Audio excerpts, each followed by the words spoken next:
Yes, Heavenly Father, King of all kings, and Lord of all lords, pagasimbahon ka namo, O Diyos, sa tibok namong kasing-kasing o sa tibok namong kinabuhi. Lord, thank you that you have gathered us in this place, in this, Lord God, in this congregation.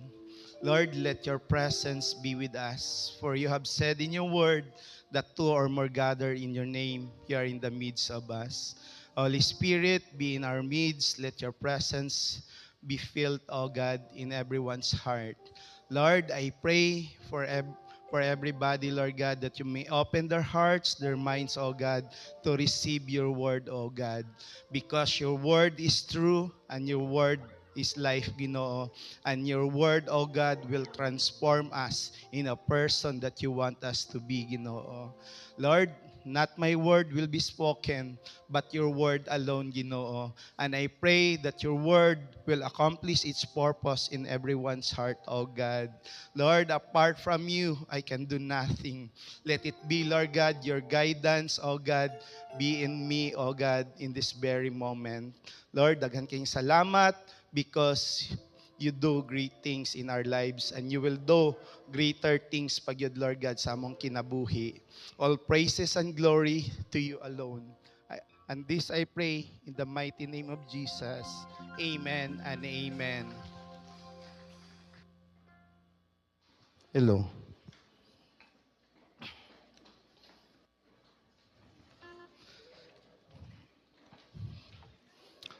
Mayang hapon sa tanan. Hayag kayo dari o. Mayang hapon. Ay, abi na ako natulog na. Good afternoon. Welcome to our church, Christian Church Fellowship International, Pulomolok. By the way, I'm Pastor Jemar Bernardo, one of the associate pastors of this church and a disciple of Jesus. Nabatay mga first-timer in the house? Pwede kaway-kaway? Wow! No? Dari nga side. Na? Oh, naapod si... Dari. Dito nga side. Sige. Kay natay first-timer, let us welcome them with our CCFI cheers. Ready na ba mo? Sige. 3, 2, 1.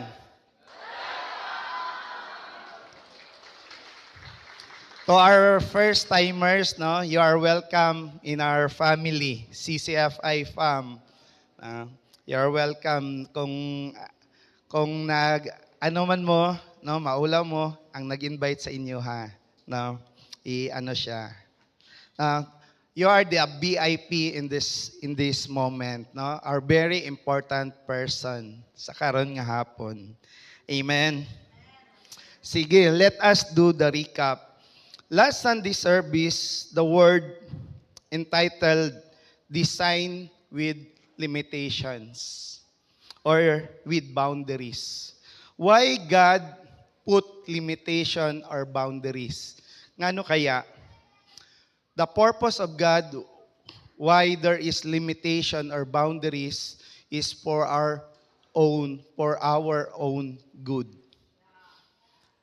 And also, in that limitation and boundaries, God can provide. Amen. And also, let us proceed with our message this afternoon. The title of today's sharing is Year of DDD, designed by God, defined by truth, destined for eternal life, design dimensions. Nakuhaan kayo mga technical term. Design dimensions. Design dimensions refer to different aspects, layers, or components that shape how something is purpose.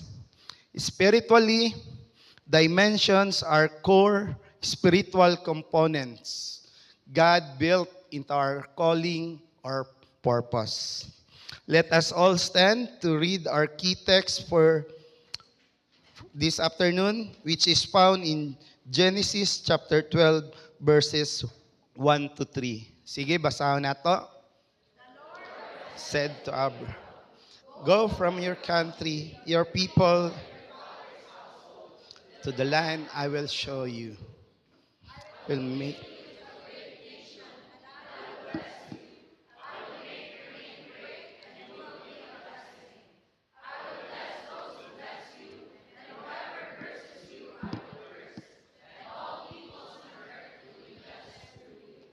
Amen." Sige, pwede na tamang lingkod. Kini di ay siya no, ang Genesis chapter 12 verses 2 and 3, makita nato na siya ay sevenfold promises. In verse 2, there are, I will make you into great nation. 1, I will bless you. 2, 3, I will make your name great. 3, you will be a blessing. 4, and number 5, I will bless those who bless you. Bless you. 6, whoever curses you, I will curse. And 7, all peoples on earth will be blessed through you. Mo din ni ginatawag nila na Abrahamic covenant, no? Sa ginaklaim nila, Abrahamic, the sevenfold blessing, promise or blessing.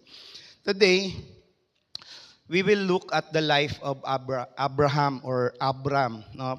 Before pa siya ano ni Lord nga tawag og Abraham. The whole chapter of Genesis. In Genesis chapter 12, Abram receives one of the greatest promises in Scripture. God called him. Tinawag siya ng Panginoon, blessed him. Gipanalanginan siya, and declared that through him all nations will be blessed. But before the chapter ends, Abraham lies, no? Nanikal. The man of promise becomes the man of panic. Ngano kaya nagpanic si Abraham nga naaman siya na may promise nga giingon si Lord? Today we will have 3 points. First point, the first dimension is designed to be blessed or blessed. Now, ano na to sa Genesis chapter 12 verses 1 to 3. Go from your country to the land I will show you. I will make you a great nation. I will bless you, and all the peoples of the earth will be blessed to you. God initiates everything. Si God yun ang nag-una. No? Abraham did not apply for this calling. He did not campaign for it. He did not earn it. God designed his calling. Not only God designed Abraham's calling, but God also designed our calling. Amen? Nagatuo ba ka na igsuon nga God has called you?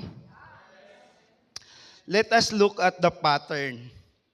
God calls, God promises. Ang promise ni God kay Abraham is to be a great nation, a great name, and a land. God blesses, personal and global blessing. Why? God blesses kung gipanalanginan ka sa Ginoo.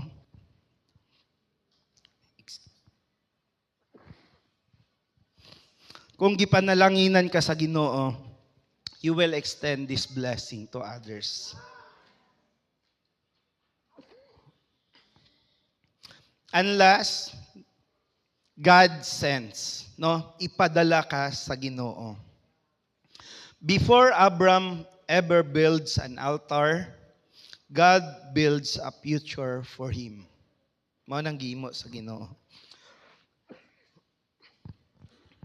You are designed by God before you are developed by God. Nanay plano ang Ginoo sa imuha bago ka pa niya gi-develop. Illustration, natay picture. It's like a blueprint of a house, no? Na siya'y design. Na mao na ang design mao na siya ang actual, no, nga mahitabo. Mao ni mong design maupod ni ang sa actual nga dapat mahitabo. Before the construction the construction starts, the design is already complete. No?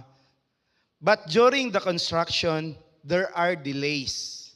May mga delay, there are mistakes nga nakumit, and there are challenges. Ing anak pod ato ang kinabuhi. God designed us. Even in the womb, God has already a plan for us.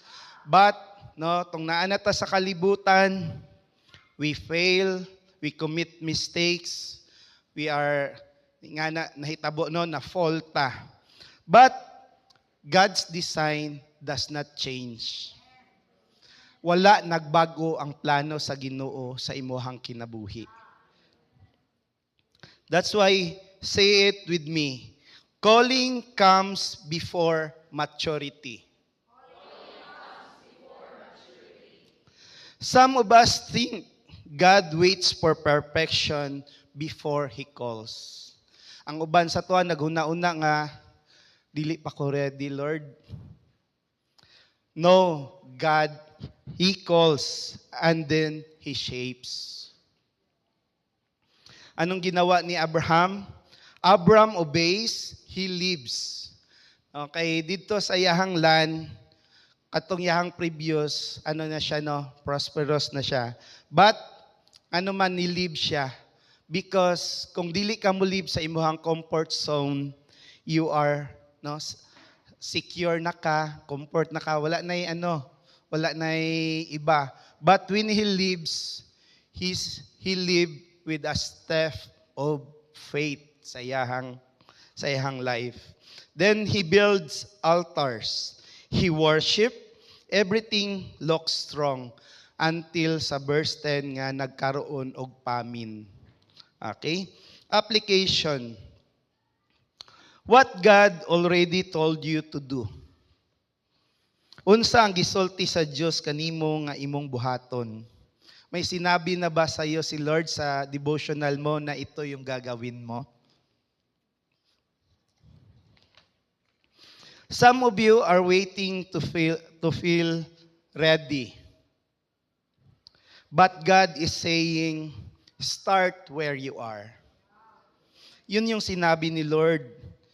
Magsugod ka kung asa ka. Even your life or your situation is challenging. Even you are broken. Even you are struggling. Even you are confused. Pray even if it's simple. Di ko kabalo mo pray. You pray even if it's simple. Lead even if you feel weak.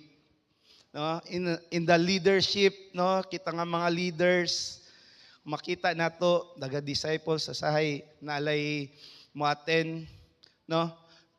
Lead because that one disciple nga nag-attend sa imong life group, he need that word ni Lord para sa iyahan na. Serve even if you feel unqualified. Ganyan po si Lord.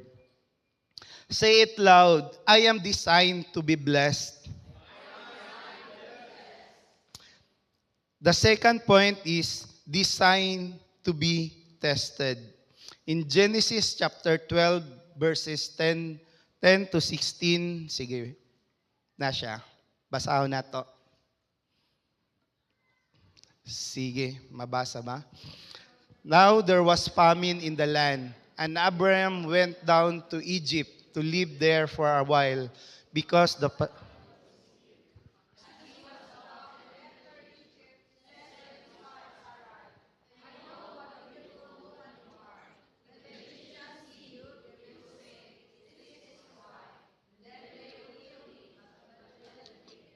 say, you are my sister, so that it will be treated well for your sake, and my life will be spared because of you. Verse 14. When Abram came to Egypt, the Egyptians saw that Sarai was a beautiful woman. And when Pharaoh's officials saw her, they praised her to Pharaoh, and she was taken into his palace. He treated Abram well for her sake.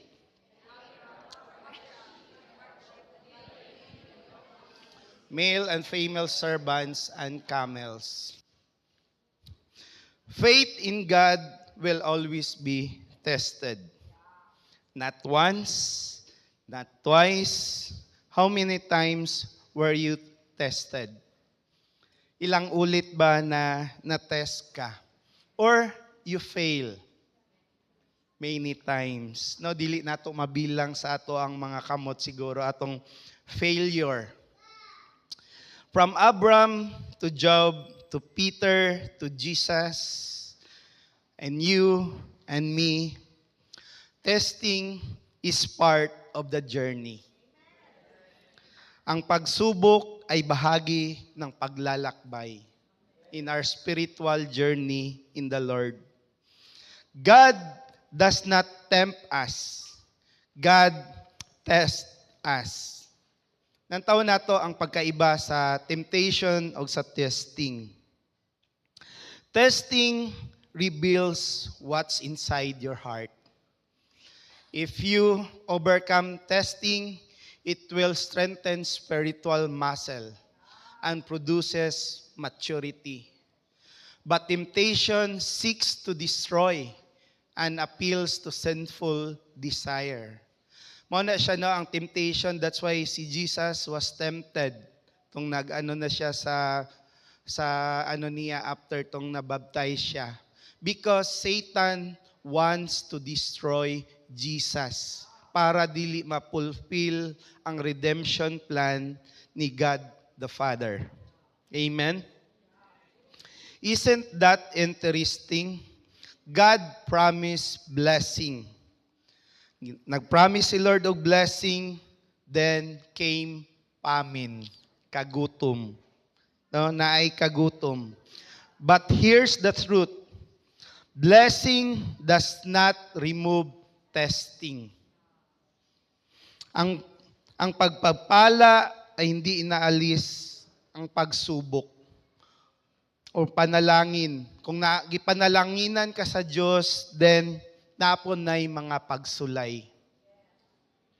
Sometimes the test follows the promises, the promise. Kung naay promise si Lord sa imuha, na-receive nimo sa imuhang quiet time, then that promise will be tested. Have you ever been there? No? You heard God and then suddenly everything got harder. Posit kayo, no? Grabe si Lord. Lord, kuhan kayo mong promise ako, pero pagka taod-taod, uy, Lord, dili man ni mao ang imong gi-promise ako, Abraham goes to Egypt. No? Egypt is ato, that time is wilderness. When fear enters, fear can speak louder than faith. They will kill me because of my wife, ingon ni Abram. So he says, tell them you are my sister. Half-truth. No? Half-truth, dili siya tinuod. Kay half-truth lang man. So, nanikal siya, si Abraham. Lying is a sin. Sala siya. That's why nagkasala siya kay tungod na hadlok siya. Tungod sa iyang kahadlok, ang kahadlok nag-result sa iyaha og kasalanan. No? Nag-commit siya og sin. Fear does three things. Tatlo. The first thing that the fear do is shrinks God's promise. Distorts perspective. Instead of remembering God's promise, God will make me a great nation, he thought, ang ano ni Abraham, they will kill me. The promise didn't shrink, but his confidence sa promise ni Lord nag-shrink. And also, fear magnifies the problem. Why? The famine becomes bigger than the promise of God. Fear makes temporary problems greater greater than permanent promises of God. Illustration, fear is like a magnifying glass. No, kung naa kay kahadlok, dili nimo makita dayon nga ang isa ka butang nga maura na siya. Pero kung naa kay kahadlok, naay magnifying glass sa imong atubangan. It makes small things look big. How much more big things kung lantawon nimo sa magnifying glass? It's overwhelming. Suddenly, a small problem feels huge, and temporary trial feels permanent. Ingana ang fear, ang kahadlok. Fear, it distorts our identity. We forget who God says we are. Instead of being confident of being called, we become insecure. Did you really call me Lord? Gitawag siya mismo sa Ginoo. Tapos, na-distort yung identity kay tungod sa kahadlok. Na siya, did you really call me Lord? Gitawag yun ba ko nimo Lord? Nanay pagduha-duha. Question mark na, no? Question. Nangutana na siya kung gitawag yun ba siya sa Ginoo. Fear shrinks God promise. Fear magnifies problem, and fear distorts identity. Abraham was chosen to bless nations. He was meant to protect his wife. Now he is exposing her to danger. This is a design dimension we need to face and confront as part of our calling. Fear. And if we are honest, we had been there. Kita po itong nagpa-overcome sa atong kahadlok. Tama man? When finances get tight, when ministry gets hard, when opposition rises, when reputation feels threatened, fear turns calling into compromise. Kay nahadlok naman ka, okay lang sa imuha magkompromiso. This means when fear becomes stronger than faith, we begin to choose comfort over the promises of God. Or protect self instead of trusting God. The famine exposes fear and prevents shallow faith. Famine, no, kagutom. The mga meaning sa famine is hunger, human need or human hunger, kinang physical gyud ka nga nagutom. Or testing or discipline. Famine also reveals one's heart. And also, famine is an spiritual emptiness. When there is famine, it prepares for God's provision. Mana siya, kung naay kagutom, God's provision is coming. Amen? Christian's faith is designed to be tested and refined. Dili na ta matingala nga nung may mga testing. Because when you overcome testing, you will have a testimony. Amen? Like gold refined by fire, so that the purity, no, ang purity sa gold makaabot og 99.9%. That's why ang gold, kapila na siya gina-refine sa kalayo. Amen? In fear, never make permanent decisions in temporary pressure. Kamo ba ni? Kita ba ni? Ako ba ni? Never make permanent decisions in temporary pressure. Example, in Genesis chapter 16, Abraham, under pressure of waiting for God's promise, had a child through Hagar instead of waiting for Sarah. Na-pressure siya. Na-promise si Lord na magkaanak sila through Sarah. But instead of waiting na magkaanak sila ni Sarah, he come with this kay Hagar. Nagkaanak sila. What's the lesson? Waiting seasons are temporary. Amen. Kita siguro individually, you are in the waiting seasons na kay ginapaabot sa imong kinabuhi. But wrong decisions can create long-term consequences. Kung dili na nimo i-enjoy ang waiting season, ang waiting seasons, baka mag-suffer ka sa decision mo. Wrong decisions, no? Long-term consequences, basi whole life pa na nimo dalon ang consequences. Next example. In Genesis chapter 25, Esau gave up his birthright under hunger. Kita ba ni kung gigutom ta, manggawas atong, unsang manggawas? Dili no. Manggawas ang old self, the Incredible Hulk, okay? The tiger look eye. Lesson.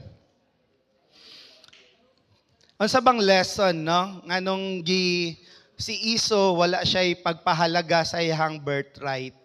No, wala siya pagpahalaga. The lesson is a moment of discomfort can cost a lifetime of destiny. Moment of discomfort lang to kay gigutom siya. Pero unsa ang nag-cause sa iya lifetime, generational destiny sa iyang the birthright. That's why ingana kung dili nimo ma-overcome ang fear. To overcome fear is to have faith in the Lord. Mao gyud na siya. Let's declare this. I will not let fear distort my design. And here is the good news. Even when we fail, the third dimension is designed to be divinely redeemed. Sige, basahon nato ning Genesis chapter 12 verses 14 to 20.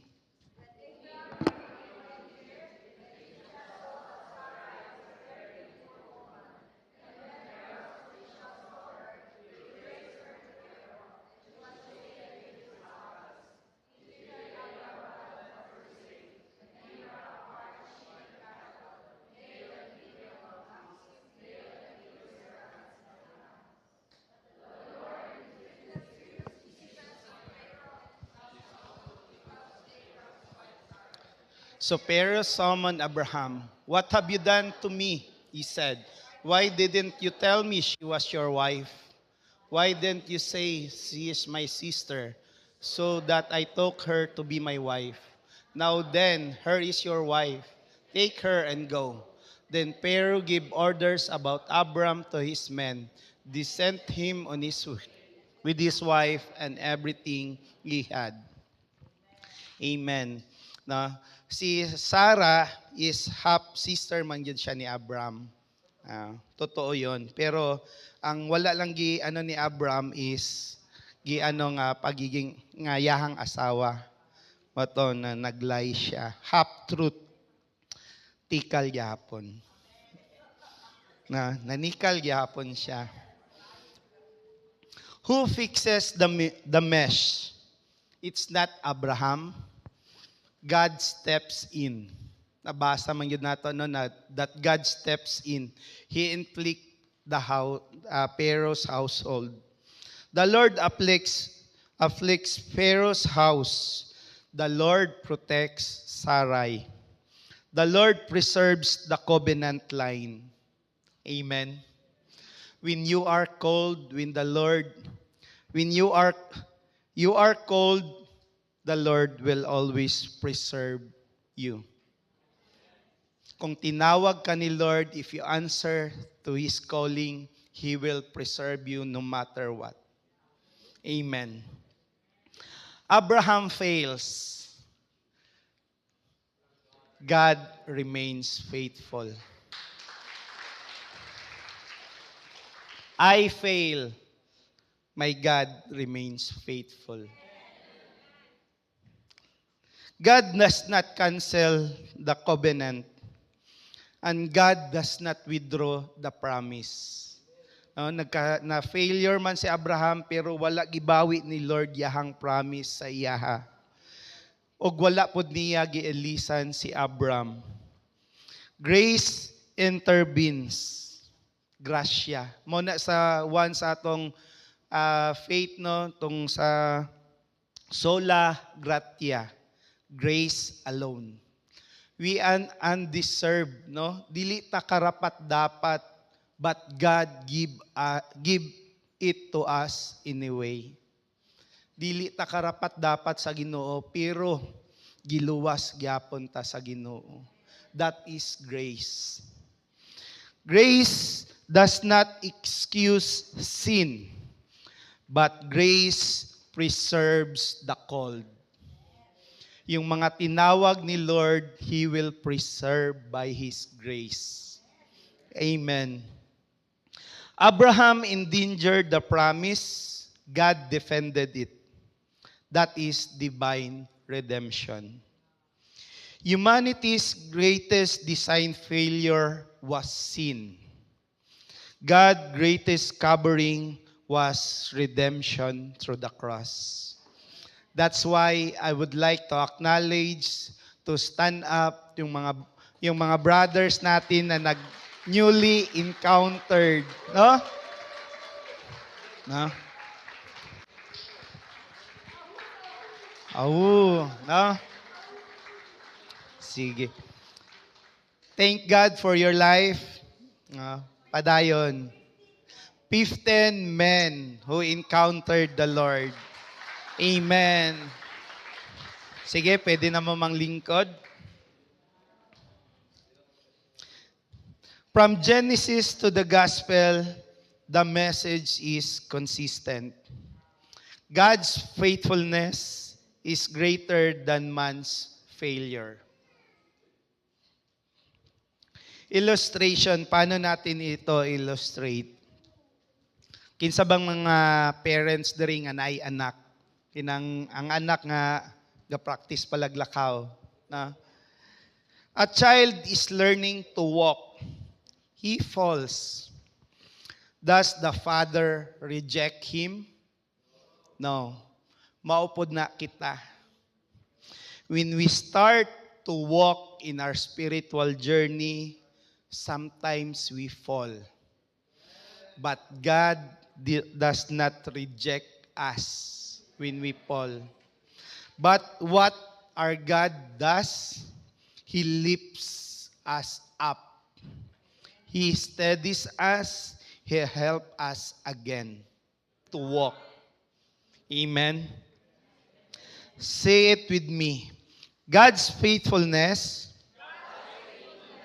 is greater than my failure. Application. Some of you are stuck, no? Nagpabilin na lang ka sa imuhang sitwasyon. Wala na kay gihimo. Not because you failed, kay dili tungod na pakyas ka, but because you never returned. Never return to the loving arms of the Father. Gihayaan nimo ang imong kaugalingon nga pagpabilin sa dira nga sitwasyon kung asa man ka karon. But what God Abraham did, Abraham went back to the altar. What is altar? Is a sacred space set apart for God. Our altar is where we worship and praise the Lord. Amen. dili ka magpabilin. Because God loves a moving people. Mas dali i-guide ang nagalihok nga tao kaysa nagpabilin nga statwa. Lisod kaayo i-guide nimo isa ka tao nga lang. Pero nagalakaw ang isa ka tao, mas dali siya i-guide ni Lord. Kung niliko man, dali lang pabalikon sa agi. That's why God loves moving people. Or naay ginahimo. Ga take action. Amen? Lessons. Calling does not cancel trials and tests. You can be chosen and still struggle. You can preach faith. Pareho sa mo ang Lord, kinang mga days before, before mag-preach diri nga, grabe. There are mga challenges sa imong mga but pag ka ni Lord, padayon lang yun. You can preach faith and still fight fear. Growth is progressive. The second lesson, tests often follow promises. Do not interpret famine as absence of calling. Sometimes God tests what He just promised. Kung naay-promise si Lord, i-testa ni siya. Naay-testing ani sayaha. So that you can grow mature and you are ready for that promise. You can be cold and still confused. Fear is a design distorter. Whenever you feel the urge to manipulate outcomes, protect your image, compromise integrity, check your fear level. Faith protects design, and fear distorts it. The fourth design dimension includes divine redemption. Abraham was called, given the promise, but Abraham was tested. God did not leave him where he failed. Wala siya gibiyaan sa Ginoo kung tung napakya siya. Unsang gihimo sa Ginoo, ni step in siya. Take over. And Abraham was redeemed and rescued. And notice something powerful in Genesis chapter 13 verses 3 and 4. From the Negev, he went from place to place until he came to Bethel, to the place between Bethel and Ai, where his tent had been earlier, and where he had first built an altar. Then Abraham called on the name of the Lord. After Egypt, tong Egypt moments ni Abraham, the wilderness moments, Abraham goes to Bethel, back to the altar. Failure did not end his journey. Wala na humanyahang journey dito sa iyahang pagkapakyas. But it deepened his dependence on the Lord. Application. Paano nato siya application? For leaders,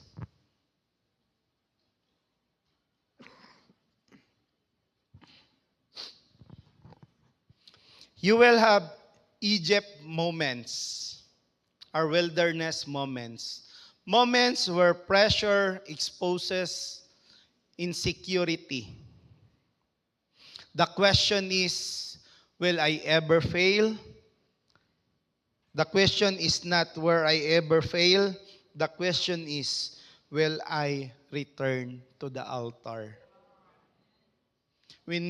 kung muabot ta sa atong wilderness time ba, makaingon kaya ta nga makabalik ta sa altar sa Ginoo.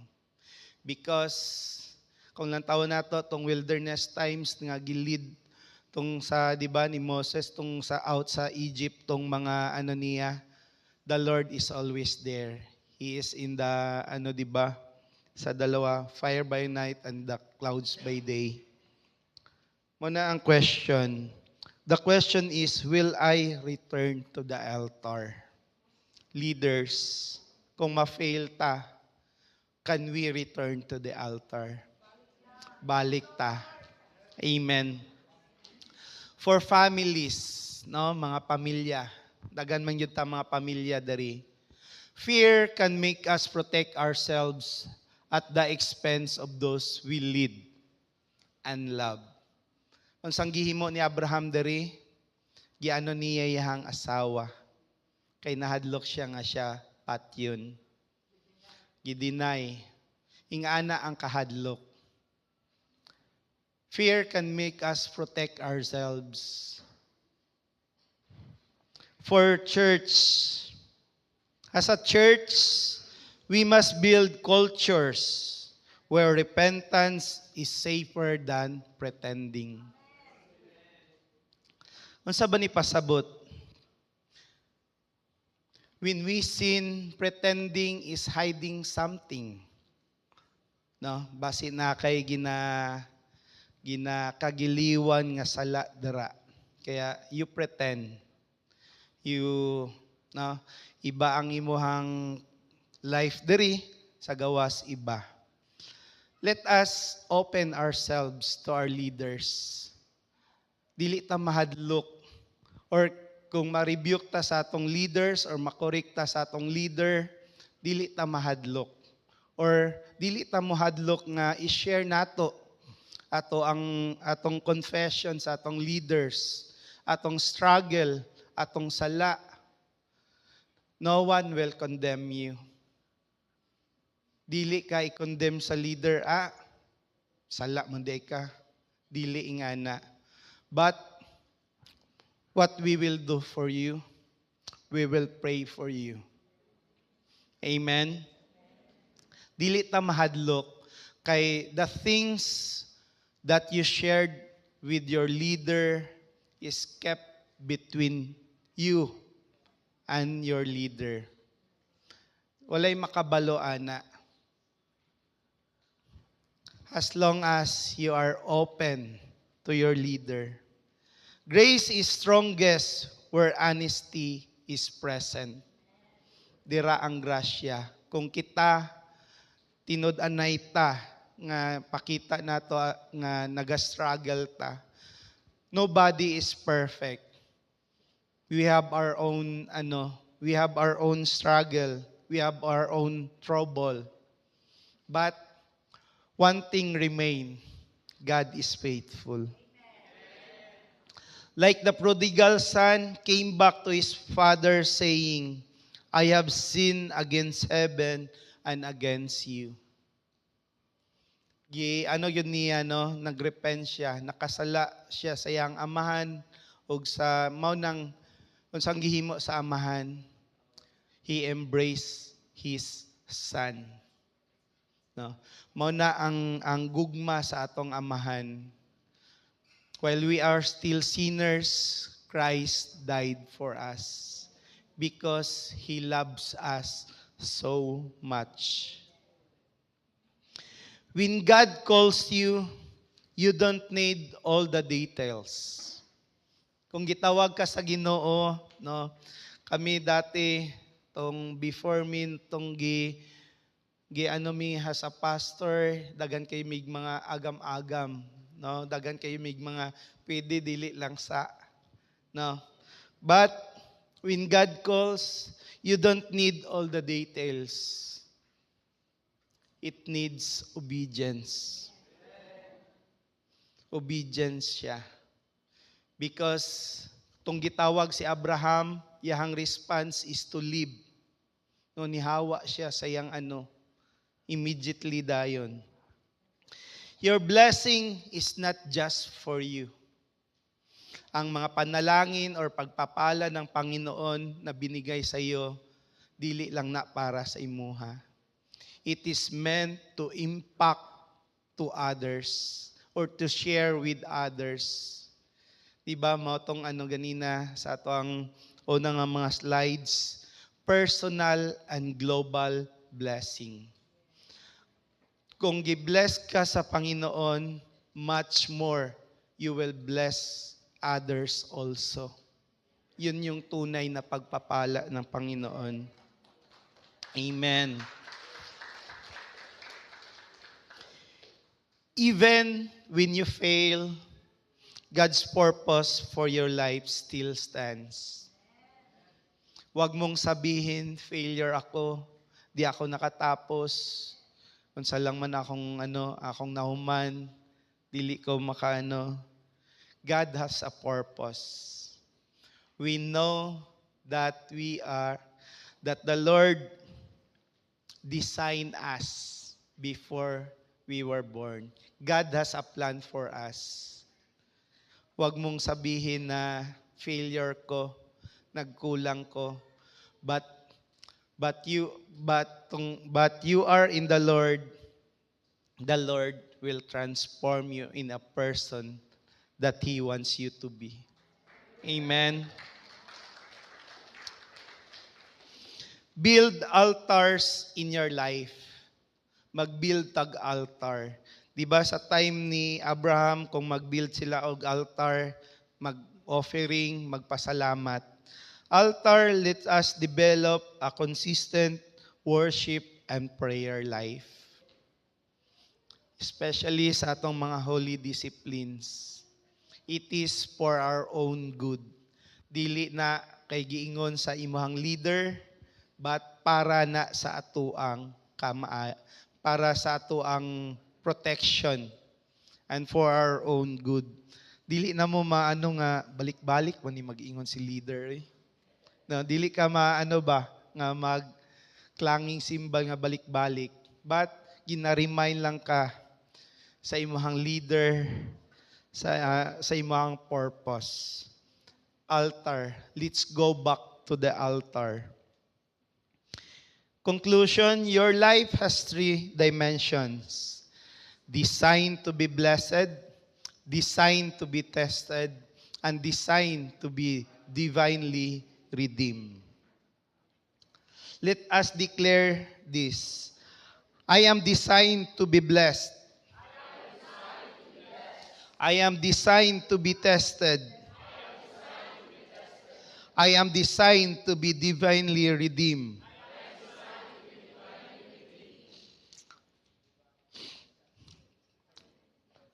Let us bow down and close our eyes. I want to speak to you.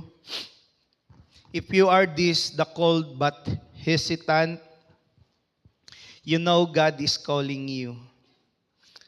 But fear is stopping you. Today is your moment. If you are this person, you are tested, you are in a hard season of your life right now, and wondering if God is still with you, yes, He is with you. If you are this person, the fallen, you have failed, you have compromised, you feel disqualified, but God is saying, come back to me now. If this is you, let us pray. Let this be your prayer. Lord, thank you that my life is designed by you. Forgive me for allowing fear to control me. Today, I return to you. Restore my faith. Renew my calling. Strengthen my heart. By faith in Jesus' name. Amen and amen. Nabatay first timer, pwede na ako ma-invite to please stand. Kung maulaw mo ang nag-invite sa baye. No? Wow.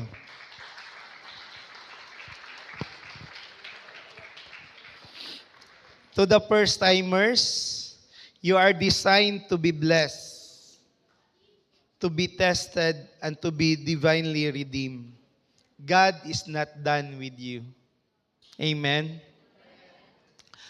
My question is, are you willing to accept the Lord Jesus Christ as your personal Lord and Savior?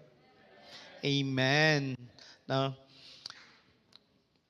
As I pray, no? As I pray this prayer, ang kuna ni nga ikaw pod nagampo, no? You say nga ikaw nagampo, no? Sundon lang. Sige. All the leaders, let us close our eyes, church, and let us pray.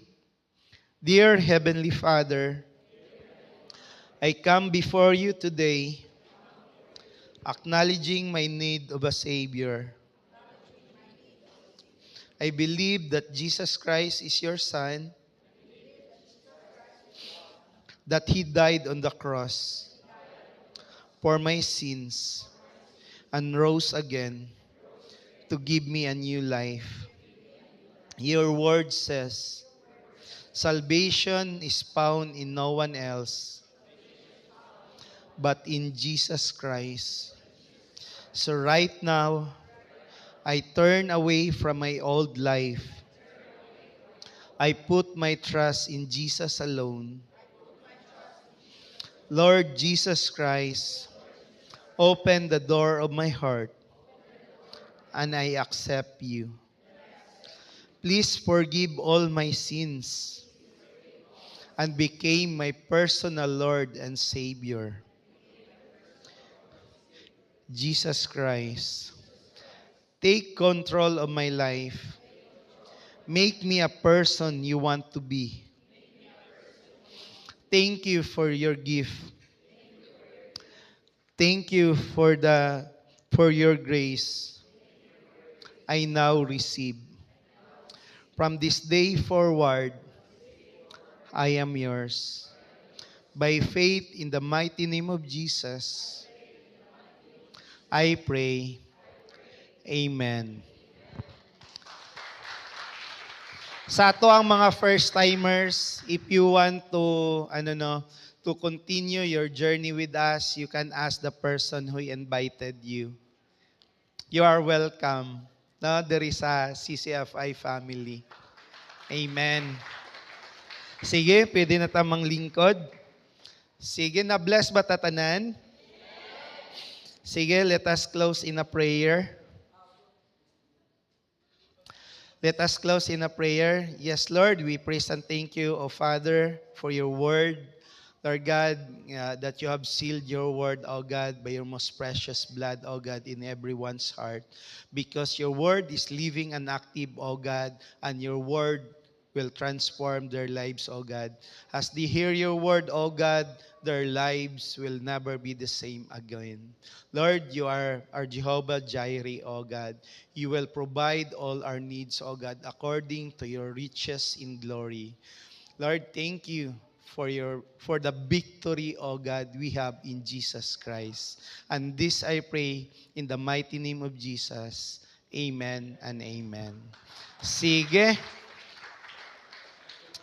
Okay. I may invite men who will give their testimony. Sige.